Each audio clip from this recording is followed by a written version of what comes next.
नमस्ते प्रणाम दोस्तों आज की इस वीडियो में हम बात करेंगे भोजपुरी इंडस्ट्री के एक ऐसे सुपरस्टार के बारे में जिनके सुर में स्वयं मां सरस्वती का वास हो और जिनकी आवाज़ मिठास से भरी पड़ी हो, जिन्हें सुनने को दिल बार बार कहता है। जी हाँ दोस्तों, हम बात करेंगे अंकुश राजा के बारे में। अंकुश राजा अपनी संस्कृति को ना भूलते हुए इस रक्षाबंधन के त्योहार पे लेकर के आए हैं भाई बहन का प्यार, राखी सॉन्ग। जी हाँ दोस्तों, इस गाने को गाया है अंकुश राजा और प्रियंका सिंह। इस गाने में लिरिक्स दिए हैं मनोज मतलबी और संगीत दिए हैं गोविंद ओझा। जी हाँ दोस्तों, इसमें वीडियो डायरेक्टर है स्वराज शाह, एडिट किया है पप्पू वर्मा। जी हाँ दोस्तों, इस गाने में बात ही कुछ अलग है क्योंकि अंकुश राजा कुछ अलग करने की कोशिश करते हैं भोजपुरी इंडस्ट्री में। और ये गाना एक ऐसी गाना है जिन्हें याददाश्त जुड़ी हुई है। जी हाँ दोस्तों, ये गाना बहुत ही अच्छा है।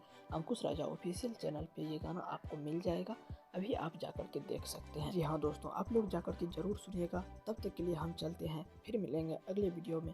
हमारे चैनल को सब्सक्राइब कर लीजिए। तब तक के लिए चलते हैं, बाय बाय, जय हिंद।